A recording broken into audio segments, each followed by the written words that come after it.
दुनिया में आर्ट और कल्चर दो ऐसी चीजें हैं जो बियॉन्ड बॉर्डर्स होती हैं, जो पूरी दुनिया में कहीं पर भी जा सकती हैं और लोग उनको अडॉप्ट कर सकते हैं। और इसमें आप इस पे पाबंदी नहीं लगा सकते। मैं हूं आलिया और आप देख रहे हैं breaking barriers with Alia Shah. Welcome to my show. इस मौजू पर आज गुफ्तगू करने के लिए कि आर्ट एंड कल्चर डिप्लोमेसी में क्या रोल अदा कर सकता है। इंडिया और पाकिस्तान का जॉइंट हेरिटेज है आर्ट और कल्चर, परफॉर्मिंग आर्ट्स की अगर हम बात करें, क्योंकि एक अरसा इकट्ठे रहे।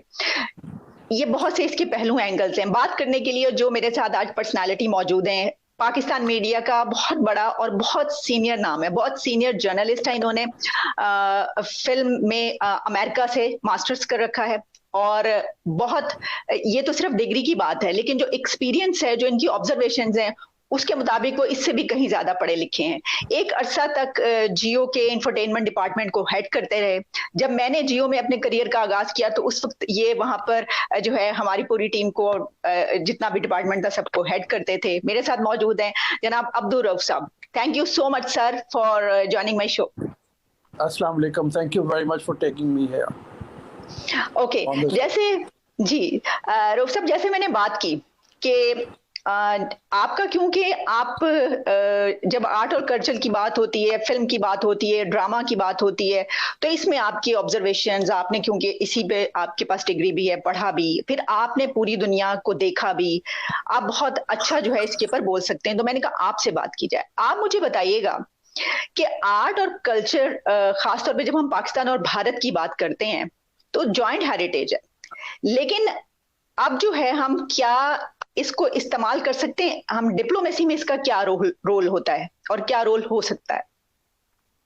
अच्छा, मसला ये है कि बहुत अरसे तक हमने ये किया है, लेकिन अनफॉर्चुनेटली हमारे यहाँ जो पॉलिटिक्स है उसने दोनों को बहुत दूर कर दिया है। हमारे यहाँ दोनों तरफ को अगर देखा जाए, इंडिया में भी और पाकिस्तान में भी, जो पॉलिटिकल फिलॉसफी है उसने आर्ट को दोनों मुल्कों के डिवाइड कर दिया है। यानी एक सतह के ऊपर पाकिस्तान में देखा जाए तो हिंदुस्तान की फ़िल्म की बहुत पजीराई रही है, अभी भी लोग देखते हैं, शौक़ से देखते हैं, उनके ड्रामे को भी देखते रहे हैं। लेकिन जो सिनेमा हॉल में जिस तरह से एक वक्त तक हमारी फ़िल्म रिलीज़, उनके यहाँ उनकी फ़िल्म रिलीज़ होती रही यहाँ पे, इसी तरह से VCR पे हमें अवेलेबल हो जाती थी। अब बहुत कम लोग हैं जिनको टीवी चैनल देखने को मिलते हैं, जो कि गवर्नमेंट ने पाबंदी लगाई हुई है। उस तरफ भी पाबंदी है, इस तरफ भी पाबंदी है। तो अनफॉर्चुनेटली वो फ़ायदा उस तरह से उठाया नहीं जा सका। और एक और चीज़ जो बहुत ज़्यादा फ़र्क डाल गई है, वो पहले पाकिस्तान में ज़्यादा थी, अब हिंदुस्तान में भी हो गई, और वो ये है कि अपने सिनेमा को, अपनी फ़िल्म को बहुत ज़्यादा एक्सट्रीमिस्ट के हाथों में खेलने देना। यानी आप ये देखो कि तारीख़ी शऊर के साथ अभी बहुत ज़्यादा फ़िल्म जो उनके यहाँ बनी है, जो कमर्शियल सिनेमा की है, बुनियादी तौर पे वो उनके पब्लिक को अपील करती है। जोधा अकबर में एक ख़ास तरह की फ़लसफ़े को लेके चलना, तो वो चीज़ें अगर ना हो तो मेरे ख़्याल में फिर कोई मसला नहीं है। अगर आपके यहाँ फ़िराक जैसी फ़िल्म बन रही हो, जैसे हिंदुस्तान में बनी है, अगर आपके यहाँ ऐसी फ़िल्में बन रही हो जो किसी भी रिलीजियसली, वो जो मोटिवेटेड फ़िलॉसफी है उसे हट के बनाई जाए, तो मेरे ख़्याल में फिर दोनों मुल्कों के दरमियान ताल्लुक़ जो आर्ट एंड सिनेमा के मामले में वो बेहतर हो सकता है। मैं ऐसी एक मिसाल दूं कि उनकी एक फ़िल्म है धोबी घाट। मैंने मेरे ख़्याल में को 5 मरतबा फ़िल्म देखी है। वो आमिर ख़ान की बीवी किरण ने बनाई वो फ़िल्म। अगर वैसी फ़िल्में हों तो उसके ऊपर आप छाप नहीं सकते कि ये ख़ास छापा लगा हुआ है इसके ऊपर किसी रिलीजियस फ़िलॉसफी का। तो ये फ़र्क आ गया है। हमारे में भी जहाँ तक फ़िल्म बनती है, हमारे तो अनफॉर्चुनेटली आर्ट फिल्म बनी कम है। यानी पिछले 15-20 साल में 2 फिल्मों के नाम सिर्फ आपके जहन में आते हैं जो शुएब मंसूर की फ़िल्में हैं। एक बोल आप कह लो, या दूसरी खुदा के लिए। बोल के मामले में ख़ास तौर पे आप कह सकते हैं कि वो ऐसी फिल्म है जो दोनों कल्चर्स को अपील करती है। उसके मसाइल दोनों कल्चर्स के मसाइल हैं, किसी एक मुल्क के लिए नहीं है। तो अगर ऐसी फिल्में हों जो दोनों मुल्कों के मसाइल कॉमन लेके चलती हों, तो फिर मेरे ख्याल में पजीराई मिलेगी उनको ज़्यादा। ठीक।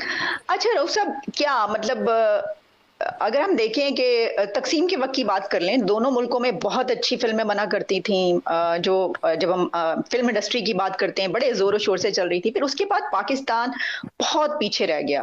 अब तो खैर अगर हम देखें तो ये जो एक डेकेड है, इसमें फिर दोबारा से जो है वो नए ट्रेंड्स आए और नई फिल्में बनना शुरू जब हुई तो कुछ हमने बेहतरी दिखाई, कुछ यानी एक, वरना जाहिर है कि कोई कंपैरिजन ही नहीं है। उनकी जो फिल्म इंडस्ट्री है भारत की, वो तो दुनिया की चंद बेहतरीन फिल्म इंडस्ट्री।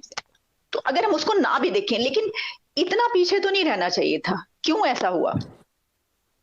एक तो हिंदुस्तान में मुसलसल सिनेमा के अंदर लोग ऐसे मौजूद रहे हैं जिनका ताल्लुक अदब की दुनिया से था, जिनका ताल्लुक फ़न के आला तरीन नमूनों को लेकर चलने से था। आप ये देखो ना, आप जब की बात कर रही हो, मतलब सत्यजीत रे हिंदुस्तान में था, पाकिस्तान में कोई सत्यजीत रे नहीं था। श्याम बेनेगल हिंदुस्तान में था, पाकिस्तान में कोई श्याम बेनेगल के पाए का प्रोड्यूसर या डायरेक्टर नहीं था मौजूद।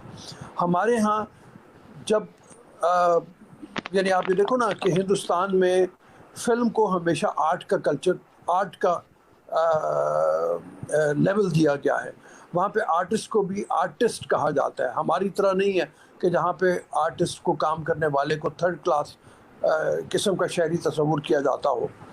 दूसरी बात ये हुई कि हिंदुस्तान में, जैसे मैंने पहले कहा, कि अदब का साया हमेशा मौजूद रहा है फिल्म के ऊपर। उसी वजह से लोग जो हैं उन्होंने ऐसे स्क्रिप्ट बना पाए, वो ऐसे गाने बना पाए, ऐसी मौसीकी बना पाए कि जिसको आप आर्ट का लेवल दे सकते हैं। हमारे वो अनफॉर्चुनेट चीज़ नहीं रही। शुरू में मंटो साहब ने भी कुछ फिल्मों के साथ उनकी वाबस्तगी रही है, फैज़ साहब की भी कुछ वाबस्तगी रही है, अहमद राही जैसा शायर हमारा जो है वो फिल्म के लिए लिखता रहा, लेकिन ये सब लोगों को बाहर निकाल दिया गया और उसकी जगह आपके यहाँ एक ऐसा बिजनेसमैन तबका आ गया जिनका अदब से तो दूर का ताल्लुक़ था, बल्कि ताल्लुक़ ही नहीं था, उनका कल्चर से भी कोई ताल्लुक़ नहीं था। तो वो घटियापन जो शामिल हुआ है, उस घटियापन ने फिल्म को बहुत ज़्यादा ख़राब किया। एक और चीज़ ये हुई कि ज़िया साहब के ज़माने में जो गिरावट आई मार्शल लॉ के मतलब तहत, आपको पाबंदी जो लगी और जो पाबंदियों में आके मुतासर हुई फिल्म भी, उसने भी बड़ा मुतासर किया। तो बुनियादी बात यही है कि अदब के साए तले जब भी इंडस्ट्री काम करेगी वो फ्लरिश करेगी। अगर अदब के साए से निकल जाएगी तो उसमें वही गिरावट आएगी जो हमारे यहाँ गिरावट इस वक्त मौजूद है। बहुत एक ऐसी बात, बहुत गहरी बात आपने की कि अदब के साए में अगर फिल्म इंडस्ट्री रहेगी तो वो फ्लरिश करेगी। अच्छा, जो आपने सर पैसे की बात की, पैसा तो अब इंडिया की फिल्म इंडस्ट्री में भी इन्वॉल्व हो गया। आपने कहा ना बिजनेसमैन आ गए, वहां पर भी मेरा ख्याल है कि बहुत बड़े बड़े बिजनेसमैन ऐसे होंगे जो कि उसमें सरमाया लगाते हैं। उनकी जो फिल्म होती है उसका तो अब जो वो सारा वो होता है, इन्वेस्टमेंट होती है, वो तो बिलियंस में जाती है यानी, और वो जब वो कमाती है तो कितने 100 करोड़ कमाया है इसकी गिनती हो रही होती है। तो पैसा तो वहां पे भी आया, लेकिन फिर भी वो फ्लरिश करते रहे। नहीं, मैंने जिस तरह के पैसे की बात की है, मैं किसी ख़ास कम्युनिटी का नाम नहीं लेना चाहता, लेकिन फिर भी आप ये देखो कि फ़लाँ बदमाश, ये बदमाश, इस तरह की फ़िल्म बनाने वाले लोग जो थे, जब वो लोग आ गए कि जिनके लिए दादा बदमाश, परदादा बदमाश, और हाँ, मैं उस तरह के लोगों की बात कह रहा हूँ कि वो लोगों ने जब आके पैसा लगाना शुरू किया तो ज़ाहिर है वो वही कुछ ही मतलब आगे आएगा हमारे फिर। और दूसरी बात ये हुई है कि हमारे यहाँ पंजाबी फिल्म के नाम के ऊपर जो एक घटिया लचरपन हमारे सामने आया, उसके मुकाबले में उसका तोड़ करने के लिए हमारे पास सिर्फ वाहिद चीज़ मौजूद ये थी कि हमारे यहाँ पीटीवी का ड्रामा जो लॉन्ग प्ले था वो बहुत अच्छा बनता रहा। उसी को अगर लेके आप फिल्म के उस पैराए में उसको तब्दील कर देते तो फिर भी आपकी कुछ बात बन सकती थी। अच्छा, एक हमारे यहाँ तालीम का भी बहुत फ़र्क है। हिंदुस्तान में आप ये देखो, उनका लिटरेसी रेट हमसे कहीं ज़्यादा है। आप उसकी मिसाल ये ले सकती हो कि उनके यहाँ अंग्रेज़ी की तालीम ज़्यादा थी, उनके यहाँ आर्ट, मैं पहले भी ये बात कह चुका हूँ कि आर्ट की तालीम बहुत ज़्यादा थी। डांस को उनके यहाँ अकेडमीज़ की सूरत में रखा गया। मैं एक आपको बात बताता हूँ कि मुझे याद है जब मैं पढ़ा था ये 1990 की बात है। तो अमेरिका में प्रोफेसर मंजूर एजाज हैं, मशहूर स्कॉलर हैं, उनके घर पे एक दावत थी।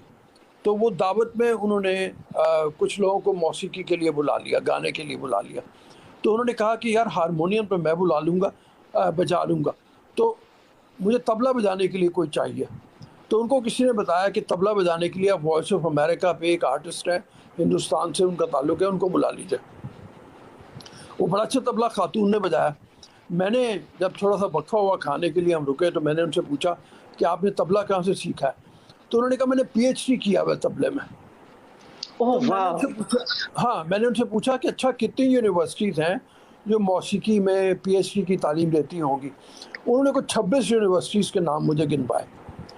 तो जब 26 यूनिवर्सिटीज़ PhD की तालीम दे रही होंगी तबले में और मौसीकी में, तो आप उनका लेवल का अंदाज़ा कर सकती हो। हमारे यहाँ कितनी हैं? अब हमारे यहाँ सूरत हाल ये है कि इस वक्त तकरीबन पाकिस्तान की हर यूनिवर्सिटी में फिल्म एंड TV के कोर्सेज पढ़ाए जा रहे हैं। मैंने अमेरिका से पढ़ा हुआ है और मैं यहाँ के कोर्सेज के कंपैरिजन में ये बता सकता हूँ कि सिवाय घटियापन के कुछ भी नहीं है। बहुत ही लो लेवल की तालीम है। तो लो लेवल की तालीम के साथ ख़ास तौर पे स्क्रिप्ट राइटिंग में, अब वहाँ पे अमेरिका में आप स्क्रिप्ट राइटिंग में एक एक दो दो बरस लगाते हैं अपनी तालीम में, और वो एक एक दो दो बरस में आप शेक्सपियर भी पढ़ते हैं, आप दुनिया का फाइनेस्ट आर्ट भी पढ़ते हैं, तब जाके आप स्क्रिप्ट लिखने के काबिल होते हैं।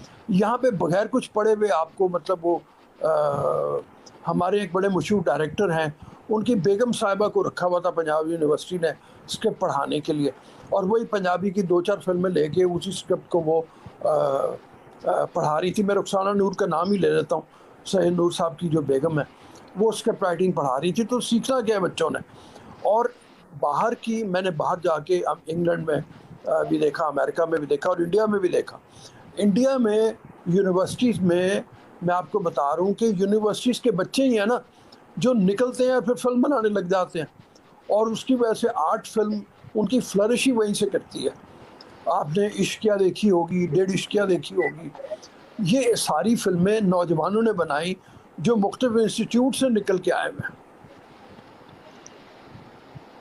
जी दुरुस्त। अच्छा सर, ये क्योंकि भारत की बात हो रही है और आपने कहा कि मैंने भी देखा, आप वहां पर मेरा ख्याल है 1 से ज़ायद मरतबा इंडिया जा चुके हैं, वहां पे काफी क्या आप मिले ऐसे लोगों से जिनका ताल्लुक आर्ट से, कैसा आपका एक्सपीरियंस रहा? मैं तकरीबन 5-6 बार गया हूँ, और इसमें 5 दफ़ा तो मैं जो फिल्म एंड टेलीविज़न की जो उनकी आलमी कॉन्फ्रेंसेस होती हैं उनमें शिरकत के लिए गया था बॉम्बे में। फ़िकी फ्रेम्स के नाम से उनका होता है, जो चेंबर ऑफ इंडस्ट्रीज़ और इंडियन फिल्म के लोग मिलके करते हैं, तो उसमें मैं शिरकत के लिए जाता रहा हूँ। अब दुनिया जहान से बड़े बड़े फिल्म के इदारे उन्होंने इनवाइट किए होते हैं वहाँ पे, दुनिया जहाँ से स्कॉलर उसमें आ रहे होते हैं। जहाँ एक तरफ आप कह लो कि उनका आम सिनेमा का आदमी होता है, वहाँ श्याम बेनेगल भी होता है। श्याम बेनेगल का मैं नाम इसलिए बात ले रहा हूँ कि श्याम बेनेगल ने उनकी फिल्म इंडस्ट्री को ऐसी ऐसी फिल्म दी है, मंथन हो गई, मंडी हो गई, जिसको कमाल पे पहुँचाया, और वो कमर्शियली भी कामयाब हुई, और उन्होंने फिल्म के ट्रेंड्स को तब्दील करने में बहुत मदद की। तो ये जो एक प्लेटफॉर्म नौजवानों को मिल जाता है। अच्छा, हमने वहाँ पे यूनिवर्सिटीज़ में भी जाके देखा, मैं पूना भी गया हूँ, पूना इंस्टीट्यूट उनका जो है उसका लेवल है कुछ कि वहाँ एक तो सबसे बड़ी बात यह है कि आपने अगर तरक्की करनी हो तो आप दुनिया की बेहतरीन फिल्म पढ़ते हैं, आप दुनिया का बेहतरीन आर्ट पढ़ते हैं, आप सिर्फ अपने मुल्क के चंद गिने चुने लोगों को लेके और चंद गिनी चुनी चीज़ों को लेके नहीं काम करते हैं। आपको अगर पोलैंड से कोई अच्छी फिल्म मिल रही है तो आपको पोलैंड से भी काम करने को मिलता है, उनके साथ उनकी चीज़ देखने को मिलती है। अगर आपको फ्रेंच सिनेमा में कोई अच्छी चीज़ मिल रही है तो आप फ्रेंच सिनेमा की भी चीज़ देखते हैं। अगर इटालियन सिनेमा की चीज़ मिल रही है तो इटालियन सिनेमा की भी चीज़ देखते हैं। तो ये है हाईएस्ट फॉर्म ऑफ आर्ट को अचीव करने का तरीका, जो हिंदुस्तान में तो हो रहा है, हमारे यहाँ नहीं है, बिल्कुल भी नहीं है। आप जो इस वक्त मेन फिल्म इंडस्ट्री थी उसको बाहर निकाल दिया वो लोगों ने, अब वहाँ से तो साल में एक फिल्म भी नहीं बनती। लेकिन जो नौजवान फिल्म बनाने के लिए आ रहे हैं उनके लिए ये सबक ज़रूरी है कि वो हमारे कुछ लोग हैं, मैं ये नहीं कहता कि बिल्कुल इस तरह से खाली हो गया। सलमत खूसट बड़ा इंटेलिजेंट आदमी है, उसने कुछ अच्छा काम भी किया है। मंटो के नाम से उसने अच्छी फिल्म बनाई थी। शायद मंसूर का नाम मैंने पहले लिया है। ये दो नाम तो कम से कम मुझे मोतबर नाम मिलते हैं। लेकिन उसके अलावा अभी नौजवानों को सीखने की बहुत ज़्यादा ज़रूरत है, और सबसे ज़्यादा मेहनत हमें स्क्रिप्ट के मैदान में ही करने की ज़रूरत है। कि टेक्निक तो आप सीख लेते हैं, टेक्निक वाइज आप थोड़े से कमज़ोर भी हों तो आपको इतना ज़्यादा फ़र्क नहीं पड़ता। कंटेंट इज़ द किंग हमेशा कहा जाता है।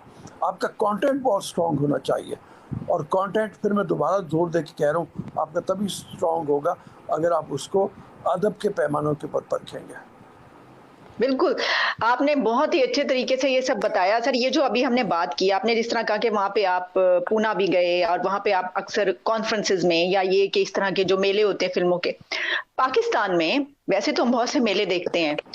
फ़िल्म इंडस्ट्री का आप देख लें कभी फ़िल्म के नाम पर कोई कॉन्फ्रेंस, कोई मेला, ड्रामा, फ़िल्म, परफॉर्मिंग आर्ट्स इसके नाम पर किसी कोई कोई तो करवाए, कोई कॉन्फ्रेंस होगी तो लोग जाएँगे, नौजवान वैसे ही देखने चले जाएँगे, फिर उनको समझ आएगी। इस तो क्यों नहीं होती कभी कोई कॉन्फ्रेंस या फेस्टिवल इस तरीके से पाकिस्तान के अंदर? हमारे यहाँ बदकिस्मती ये है कि फिल्म को कह तो दिया जाता है कि हाँ ये हमने इंडस्ट्री बनाना है इसको, लेकिन इंडस्ट्री बनाने के लिए क्या करना चाहिए उसकी समझ नहीं है। बदकिस्मती से जिन वजारतों के पास इसको दे दिया जाता है, मतलब मुझे याद है पीपल्स पार्टी के दौर में सूबाई वजीर थे जिनको फिल्म का भी दे दिया गया, देखने का, सुपरवाइज करने का ठेका एक तरह का।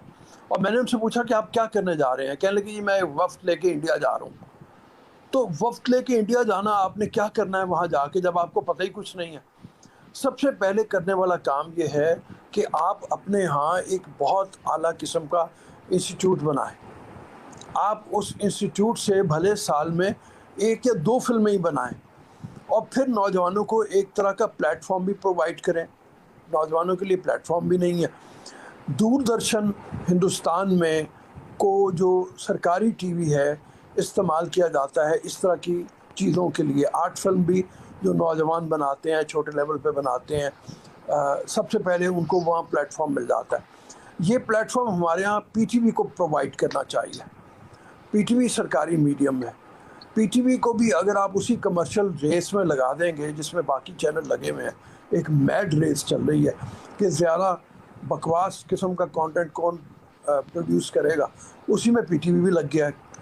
तो ये करने वाले काम है जिनको सबसे पहले करना चाहिए। आप इंस्टीट्यूट बनाएं, आप पीटीवी को नौजवानों के लिए एक प्लेटफॉर्म बनाएं कि जहाँ पे वो आर्ट सिनेमा को, आर्ट फिल्म को, आर्ट छोटी फिल्म को प्रमोट करने के लिए उनको जगह मुहैया करें, उनको फंडिंग दें। तो ये 2 तरीके जी जी। अच्छा रोब साहब, एक ये भी तो बात है ना, देखिए अब हम अगर देखें दुनिया में तो अगर हम चलिए हॉलीवुड की बात करते हैं, हम बॉलीवुड की इस वक्त बात कर रहे हैं, तो उनकी जो फिल्म है उसने एक डिप्लोमेटिक किरदार अदा किया। उनकी डिप्लोमेसी में दुनिया के दूसरे कंट्रीज से राब्ते में, उनसे ताल्लुकात में उनकी फिल्म इंडस्ट्री, उनके एक्टर्स, उनकी सेलिब्रिटीज बहुत बड़ा किरदार अदा करते हैं, जिससे उनके मुल्क को बहुत फायदा होता है। ठीक है, अगर हम सिर्फ उनका जो प्रॉफिट होता है जो वो है उसको अलग भी रख दें, बाकी उनका किरदार कितना बड़ा है। पाकिस्तान में जब हम, मुझे लगता है कि जाहिर है कि आप इस पे मुझे प्लीज रोशनी डालिएगा कि हम जब बचपन से सिखाते हैं कि ये तो गलत काम है, ये तो सही नहीं है, मतलब हम एक वो माइंडसेट, एक मजहब को भी हम जानबूझ के बीच में ले आते हैं। हम उसको मानते ही नहीं अगर किसी चीज को, तो वो फ्लरिश कैसे करेगी? आपने तो बड़ा अच्छा कहा कि हम थोड़ा जरा इस ऐसे जो लोग यहाँ पे काम करते हैं उनको हम, भाई वो तो गाली तक देते हैं ऐसे लोगों को, तो इस ये भी तो है ना कि इसको भी तो तब्दील करने की जरूरत है। देखो, एक अच्छी फिल्म बहुत से लोगों का माइंडसेट तब्दील कर सकती है, जैसे एक अच्छा सीरियल बहुत से लोगों का माइंडसेट तब्दील कर देता है। अभी मतलब उस पर इख्तलाफ हो सकता है, आपको भी मुझे भी इख्तलाफ हो सकता है उसकी बहुत सी चीज़ों से, लेकिन आप ये देखो कि एक अच्छी प्रोडक्शन यहाँ पे आई अर्तुगरुल के नाम से, और उसने तहलका मचा दिया। आपको मतलब सीखना चाहिए उससे। आपको ये सीखना चाहिए कि आप किस फ़िलॉसफी को डोमिनेट करवाना चाहते हैं। उस फ़िलॉसफी को डोमिनेट कराने के लिए आप फ़िल्म की बुनियाद बनाएं। अच्छा, फिर मेयारात उसके बाद हो गए। अच्छा, एक और चीज़ मैं यहाँ पे ऐड करता चला जाऊँ, और वो ऐड करने का ये है कि हमारे यहाँ जहाँ पे स्क्रिप्ट में कमज़ोरी आई है, जहाँ पे कंटेंट में कमज़ोरी आई है, वहाँ पे साथ ही साथ हमारे पास बेपनाह अदब का ख़जाना मौजूद है।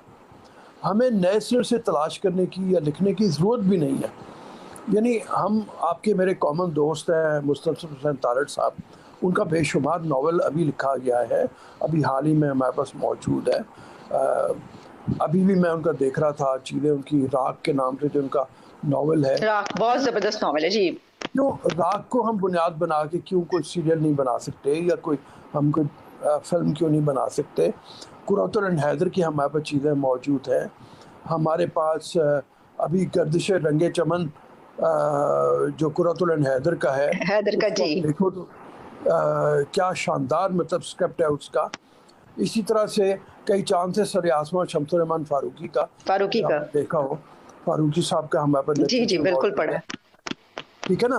तो ये चीज़ें मौजूद तो हैं, तो इन चीज़ों को सिर्फ ड्रामेटाइज करने की ज़रूरत है। इन चीज़ों के ऊपर अगर फ़र्ज़ किया अभी हमारे सरमायादार नहीं आता, तो मैं फिर वही कहता हूँ कि पीटीवी को एक इंडिपेंडेंट बॉडी बना के ये रोल सौंपे कि वो आगे बढ़े और वो इस तरह के काम करे। आखिर पीटीवी हमारी टैक्सेस से चल रहा है।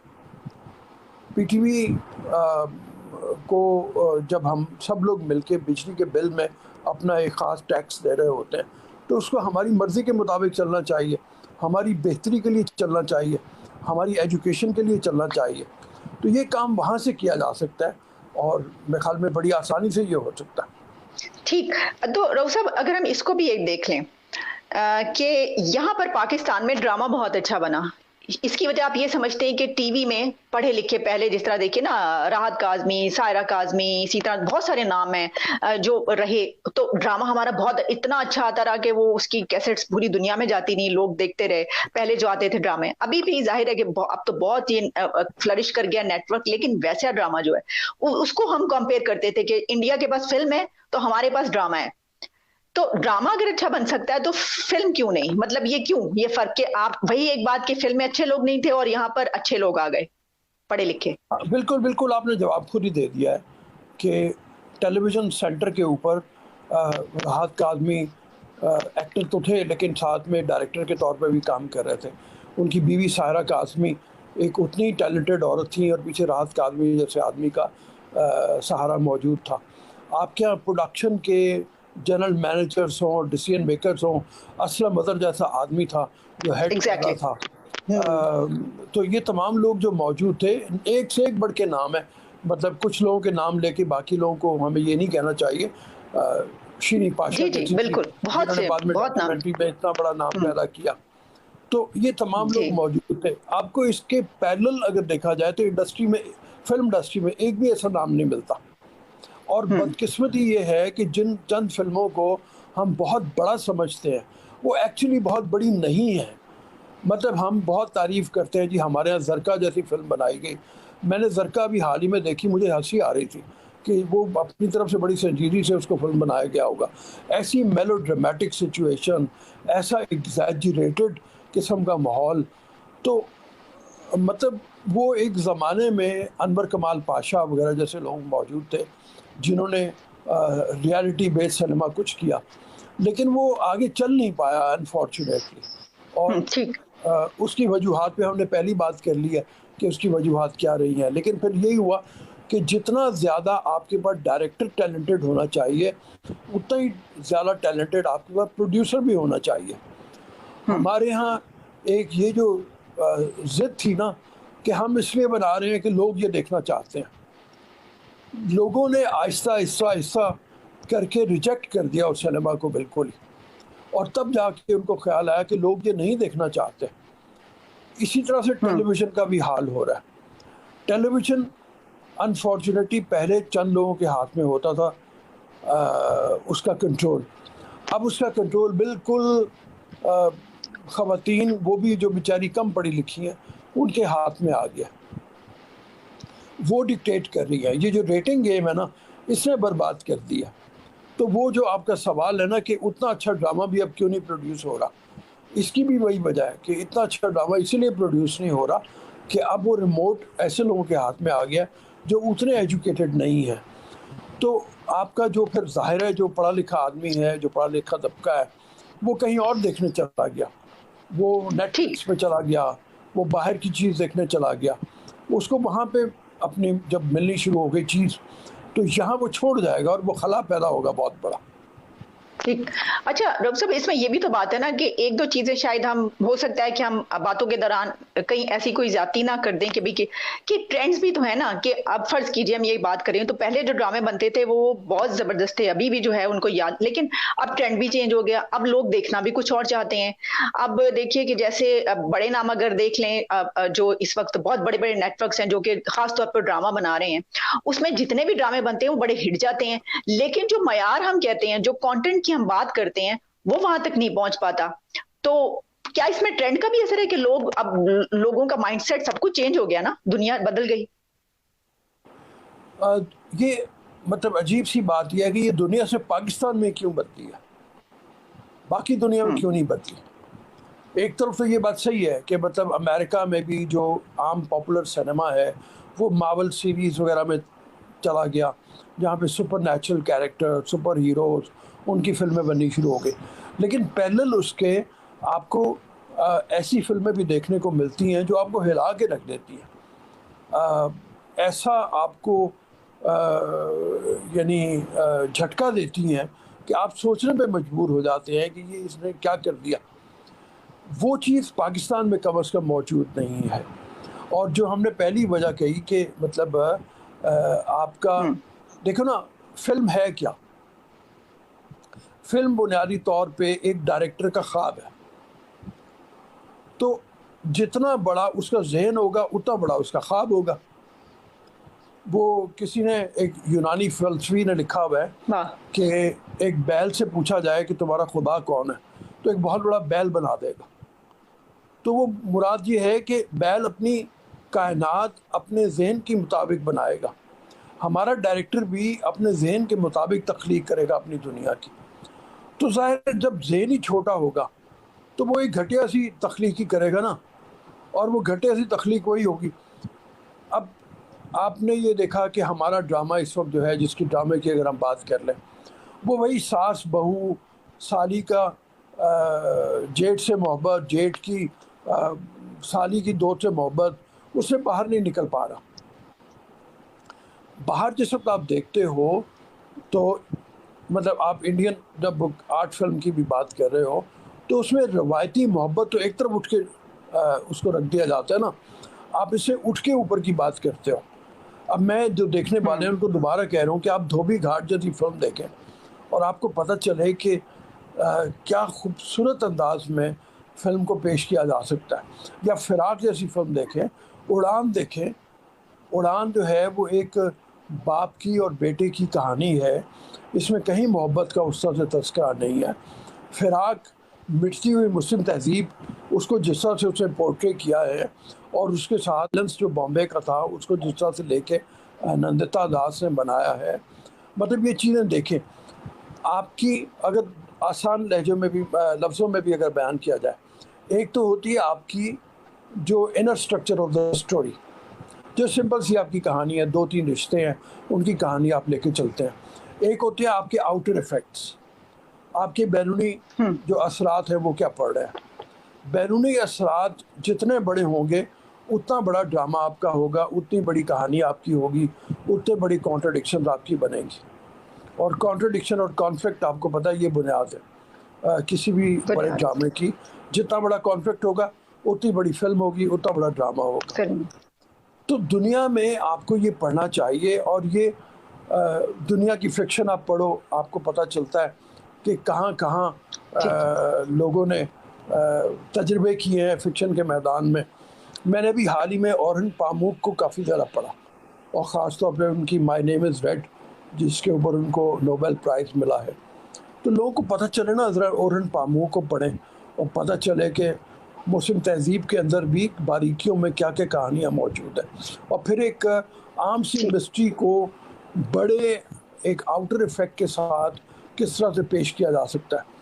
ये है वो तजर्बे करने वाले।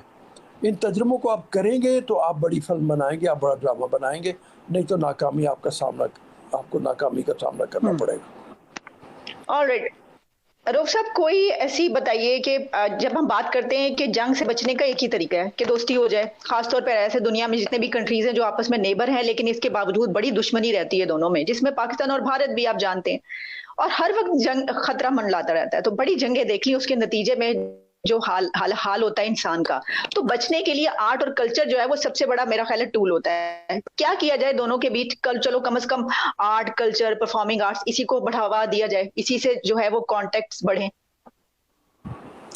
देखो, बढ़ावा देने वाली फोर्सेस अनफॉर्चुनेटली पीछे रह गई हैं, कम हो गई हैं, और वो फोर्सेस जो चाहती हैं कि जंग की सी सूरत हाल रहे, वो बढ़ गई हैं। अब लेटली जो बिल्कुल अभी कुछ अरसे में हुआ है, कुछ लोगों ने अपने बयानिए को तब्दील किया है और वो समझ रहे हैं कि टेंशन का कोई फ़ायदा नहीं है।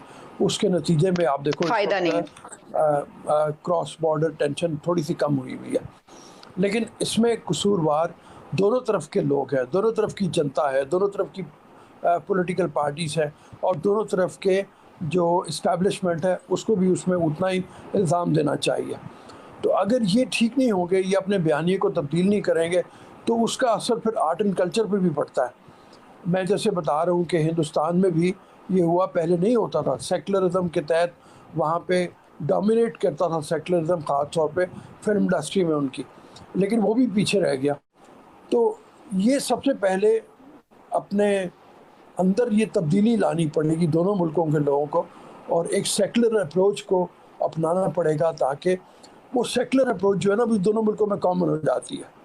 अगर वो कॉमन होगी तो फिर कॉमन गोल के तहत अचीव करने की तरफ भी चलेंगे ये लोग। ठीक। अच्छा रऊफ साहब, आखिरी सवाल एक, पाकिस्तान में film, art, culture, performing arts, इसकी एक्सेप्टेंस के लिए कि लोग जो है, क्या कुछ करिकुलम में कुछ ऐसा शामिल किया जाए, उनको पढ़ाया जाए, लोगों को कैसे बताया जाए कि ये जिंदगी का बहुत जरूरी हिस्सा होता है, इसको आप अपने उससे मुआशरे से अलहदा नहीं कर सकते? हाँ बिल्कुल, मेरे ख्याल में सबसे पहले तो ये होना चाहिए कि जो मीडिया डिपार्टमेंट्स हैं उनको अपने अंदर तब्दीली लानी चाहिए। अब कहने को तो हमने ए लेवल, ओ लेवल के ऊपर भी मीडिया को शामिल कर लिया हुआ है, हम बीए के लेवल के ऊपर भी मीडिया पढ़ा रहे हैं, लेकिन मैंने जैसे पहले कहा कि अनफॉर्चुनेटली उसका लेवल बहुत पस्त है। तो सबसे पहले उस लेवल को ऊंचा लेके जाना चाहिए, और फिर ये तजर्बे से भी सीखना चाहिए कि आप ये देखो, आपके यहाँ टर्किश ड्रामा इतना पॉपुलर हो गया, आपका जितना पॉपुलर ड्रामा है उस सारे को उसने पीछे छोड़ दिया, और उसकी वजह ये है कि उसका लेवल ऊपर था, उसकी प्रोडक्शन का लेवल भी ऊंचा था, उसमें कहानी के अंदर भी गिरफ्त ज़्यादा थी उसके। हालांकि उसके अंदर भी ये नहीं आप कह सकते कि उन ड्रामों में आपकी मोहब्बत की कहानियाँ नहीं है, आपकी जेलसीज नहीं है, आपके सास बहू के झगड़े नहीं है, आपके मर्दों की आपस की लड़ाइयाँ नहीं है, ये भी मौजूद है, लेकिन आउटर इफेक्ट्स बहुत बड़े थे और उसके साथ प्रोडक्शन का लेवल ऊंचा था। ये चीज़ें शामिल करने की ज़रूरत है, और फिर मेरे ख्याल में फिल्म और आर्ट से भी ज़्यादा बहुत अच्छा अदब पढ़ाने की ज़रूरत है और फ़लसफ़ा पढ़ाने की ज़रूरत है। अगर अच्छा फ़लसफ़ा पढ़ा होगा, अच्छा अदब पढ़ा होगा, तो फिल्म की भी एप्रिसिएशन अपने आप आ जाएगी। ठीक, thank you so much Abdul Rauf साहब, बहुत शुक्रिया आपका, आपने मेरे प्रोग्राम के लिए टाइम निकाला। नेक्स्ट पे किसी और बहुत ही इस तरह के अच्छे से, बल्कि आपसे भी पूछूंगी कि नेक्स्ट टाइम हम किस टॉपिक पे बात कर सकें, लोगों को जो है वो यकीनी तौर पर इससे जो है वो बहुत कुछ समझने को मिलेगा और शायद कुछ चेंज भी हो जाए। तो thank you so much. Welcome. बहुत शुक्रिया नाज़रीन।